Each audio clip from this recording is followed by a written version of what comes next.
by enough other ones? It is our last Sunday of this year. I want you to look at everyone before you leave. We are here to see each other, to really see each other, so that we can come to know each other in all of our joys and sorrows, in all of our ups and downs, in all of our frustrations and our successes. This is the place where we do that, where we do it on Sunday morning, where we can feel vulnerable in ways that we do not usually feel when we are outside this family of faith. If you looked at the program, you saw that the talk is called Great Expectations and Our Fire Communion. We're not going to set the expectations on fire, but you never know. Now, some of you have probably heard of a book called Great Expectations. Yes? Yes. Has anyone actually read it? Yes. Wow, I'm impressed. It's a big book. It's one of Dickens' multi-page novels. Expectations in the title of that book has a very particular meaning. It has to do with the anticipation of inheriting a fortune. And this was a term that was widely used in very class-conscious Great Britain throughout the 17th, 18th, and 19th centuries. Was the boy, Pip, was he going to inherit from someone else? What was he going to inherit? And what would happen to him if he did? The story also tells about other people's expectations in the book, ones that are met and ones that are frustrated. Now, expectation is one of the themes of this time of the year when we've come through Advent, the time of waiting. Expectation is always tied somehow to waiting for something to happen. In the case of Mary and Joseph, it was the birth of a child. Christmas is a celebration of birth. And the whole event, as is told in the book of the Gospel of Luke and the Gospel of Matthew, is about the journey this family takes to a place far from its usual haunts, and the arrival of a child in very unusual circumstances. Now, the child, of course, later becomes the central figure in a major world religion. But no one anticipating that birth could have had any idea that that was ever going to happen. And in fact, we know very little about Jesus and his birth. His birth is not the most important part of the story. Interestingly enough, in observed Christianity, it's his death that people spend more time focusing on, not his birth. The birth is only mentioned in those two very small pieces in Matthew and in Luke. Not even in the original source material, which is considered to be the Gospel of Mark. Mark says nothing about Jesus as a child. So the story of Jesus as he grows is about expectations for him that were laid upon him later by those who wrote about him and talked about him and followed him. Now, I was at a meeting with several clergy members, and we were talking about expectations, and one of the ministers said, "I have very high expectations of other people." And I thought, uh-oh. I said, "Are you sure that's the word that you mean?" And he looked at me like I was a little crazy, and of course you all know that I am. And I said, I don't have typically expectations of people. I have hopes for people. I hope that things will work out for people. I hope that your dreams will come true. I hope that you will be able to do the things you need to do to make your lives meaningful, that you will find the people you need to find to have meaningful relationships. But I don't expect you, in particular, to do much of anything. Now, parents often have expectations of their children, don't they? I expect you to clean up your room. I expect you to... Have you ever said these things? Heard these things? Been harassed by a mother or father with, "I expect you now, I will expect you home at midnight. That's your curfew." That's another expectation. Those expectations are the rules of the road. in which people tell other people how they want them to behave. Now, as you all know, not everybody follows the rules laid down by parents. In my case, I wrote a list of the rules of the house and I posted them on the back of the front door. Yes. Now, the first rule was no smoking cigars in the house.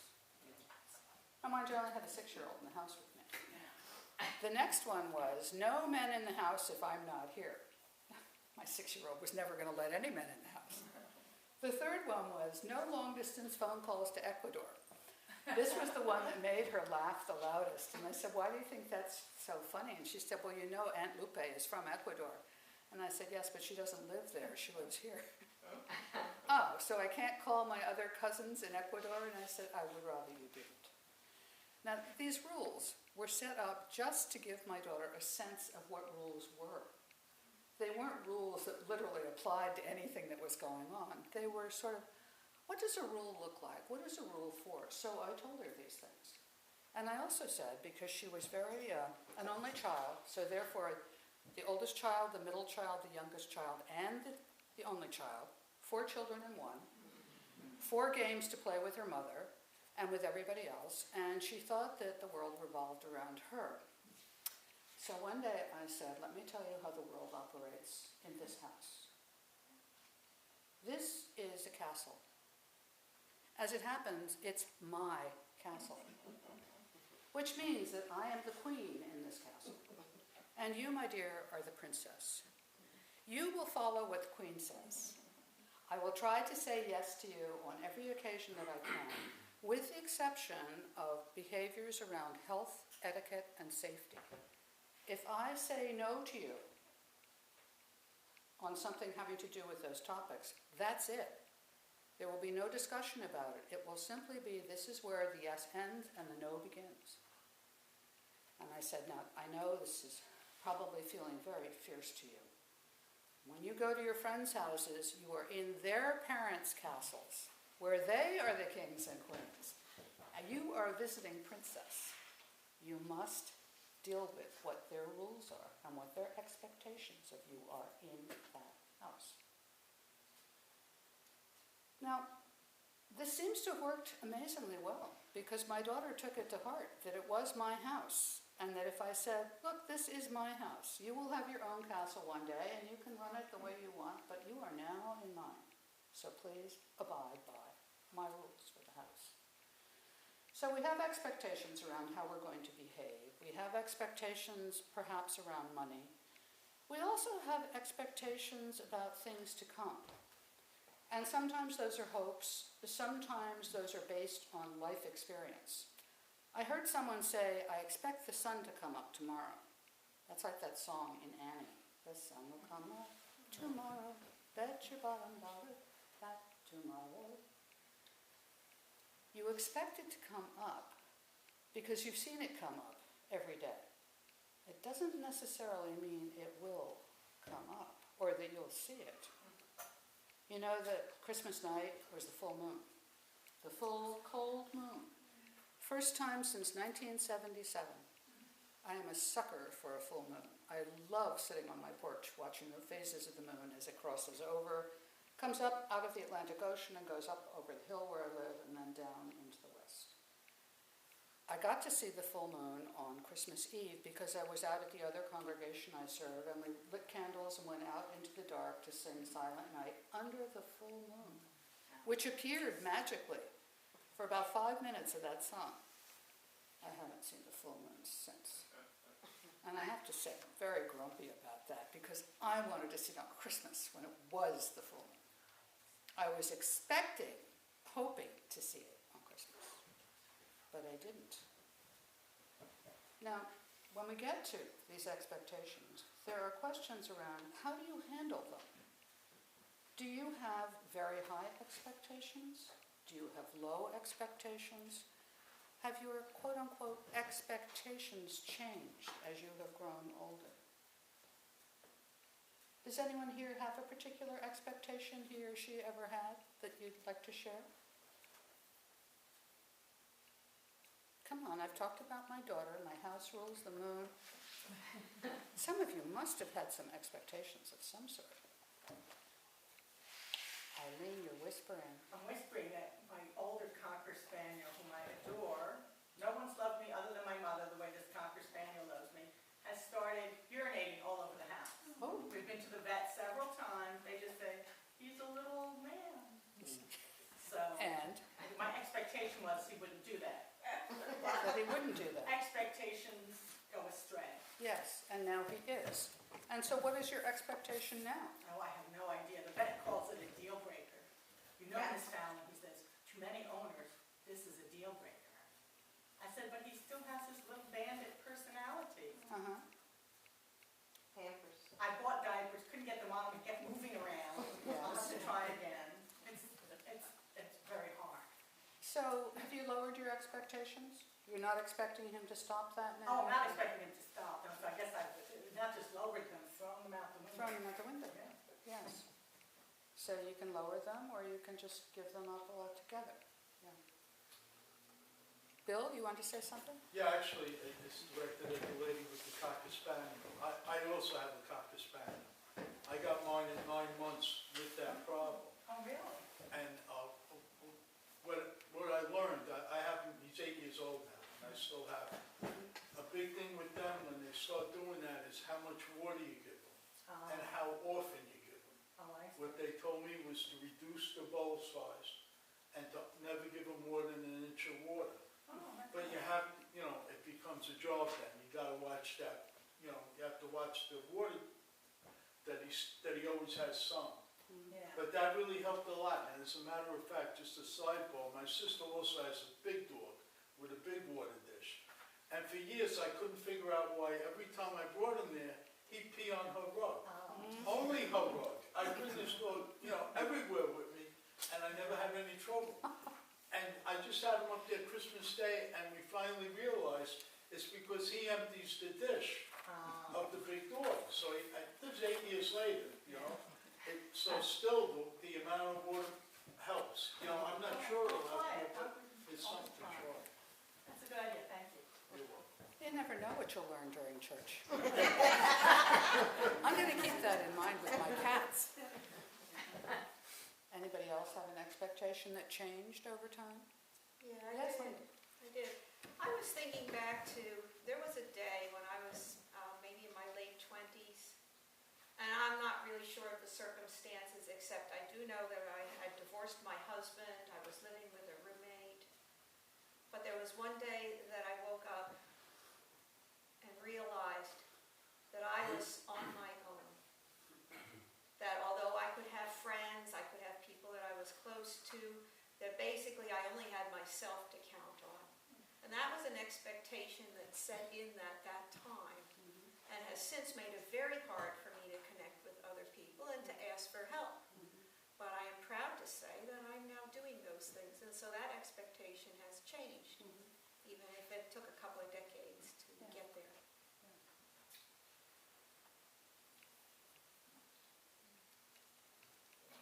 Yes. I just wanted to say that what you expect, or you have expectations of, you have an idea in your mind where the expectations are coming from. And often some of the greatest gifts, if you might put it that way, come from an area or a person you didn't expect it from. And I was thinking of the Dickens novel, that he had high expectations from a woman who he admired because of her wealth, and for a deed he did for a common criminal. He had no expectations whatsoever. Yet all the expectations he could ever dream about came from that criminal. And even the daughter who he adored came from that criminal. And I just thought that in life that happens. We receive rewards or gifts or communications from the unexpected. Yes. It's an excellent point, and it's very true. I'll share another personal story since I'm confessing today. I was told for years and years that I would never have children. And I think I said something to you about this once in the Mother's Day service. Never. It just was not going to happen. I had almost died when I was 22. My entire body was riddled with gangrene, and I was extremely ill for a long time. And for a long time, I didn't really care about it. I had raised my brothers and sisters, and I didn't really think I needed or wanted children of my own. But time went by, and I did. So I went to see this doctor, and that doctor, and this doctor, and they all said the same thing. Your chances are 0. And then one day, in the midst of a terrible time I was having with my husband, of course it had to be the terrible time, I started feeling really badly. I had a cold I could not get rid of. And I finally went to see my doctor. This was the first one who had told me I would never be able to have kids. And he said, you know, if I didn't know better and I wasn't the one who told you you were never going to have a child, I would say that you were pregnant. That's what's the problem here. The cold is on the surface, but you've definitely got something else going on.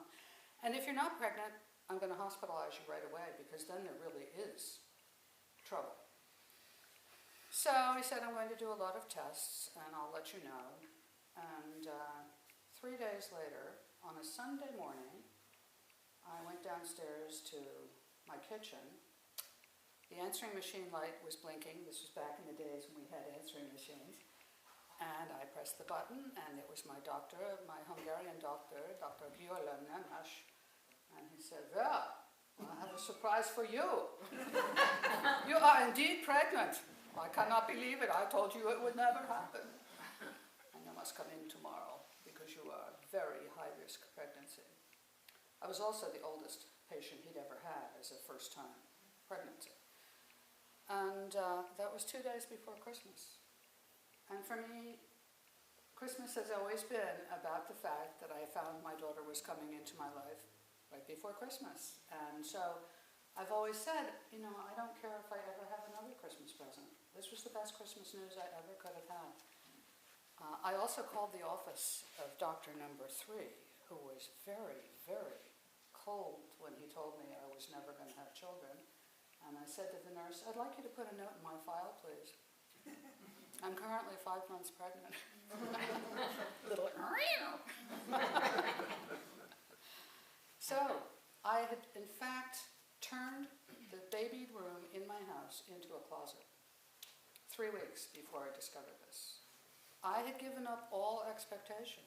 I had been out on the street outside that third doctor's office, Park Avenue was the street, weeping. I was so undone by the way he told me I was never going to have a child. I just couldn't take it. And, you know, I went through 3 years of serious grieving that I was not going to be having a child. I started adoption proceedings, thinking I would have a Korean child. My brother has Latino children. My sister has African-American children. And our family was just going to keep growing in size and shape and origin and all the rest of it. And then I suddenly discovered I was having one from me. So my expectations changed. I gave up all my expectations, made a beautiful closet, and it was just like when I quit smoking. The bus would never come, but when I was smoking, the second I lit a cigarette, the bus was there in front of me. So expectations and habits. Now, some of our expectations have to do with magical thinking. Some of them have to do with having a vision that we'd like to see come true. Some of them have to do with judgments. Judgments about things that are in conflict with our expectation. Another area in which we have expectations is the period that we've just gone through. The consumerization of this culture that we live in. When people are expecting things, they are expecting a gift, a card, something from someone else. And it's become almost an insatiable appetite for many people. I didn't go Christmas shopping this year in stores. I just couldn't take it. I just found things in my house, I rearranged things, I made my own cards with photographs that I had found, and I sent them all out, and there was so much less stress around this. And then, as you said, the unexpected happened. I was out in Bayshore, the other congregation where I worked, because they had asked me to do a Christmas Eve service, and I stayed over. It took 3.5 hours to get to the service in what is usually an hour and a half.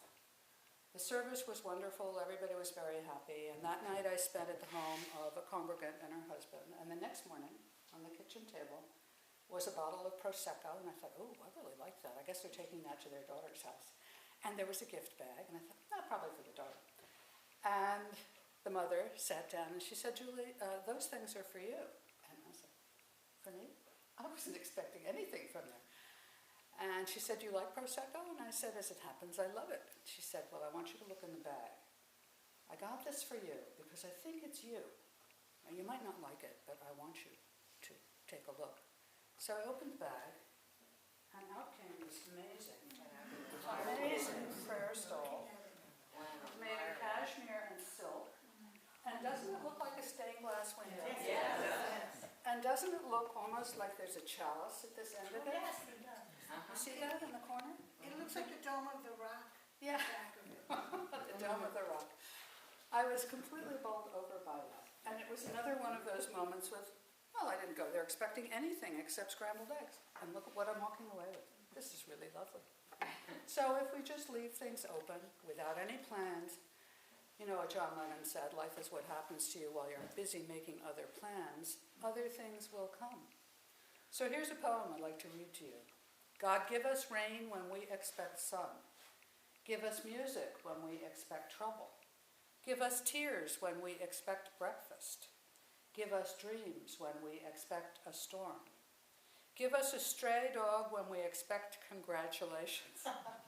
God, play with us. Turn us sideways and all the way around.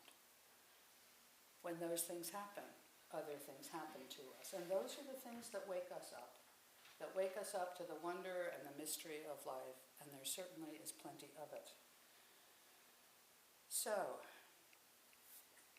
if you know that saying, you get what you expect, remember to let go of expecting, and something else may come to you. That is most certainly what is part of what it means to be a people of expectation from a UU perspective. We believe that human beings have tremendous power to shape and create their own experience. If you expect people to be good, you will be looking for goodness. If you believe life is on your side, you will see opportunities unfold over and over again. This form of relating to expectation is about reminding ourselves that we have some control. It is about noticing that we have options. It's about taking hold of the situation and putting our stamp on it. And yet, there are also moments when letting the situation take hold of us is good for our souls. Sometimes holding too tightly to our desired expectations actually leaves us blind. Sometimes getting what we expect leads to expecting to always get what we want. Have you always gotten everything you wanted? I hope not. Sometimes the most important question is not, are you ready to take control of the reality in front of you? But instead, are you willing to let go of expectation and be led by the unknown? Another way to put all this is to ask, do you trust? Do you trust yourself? Do you trust others? Do you trust the universe?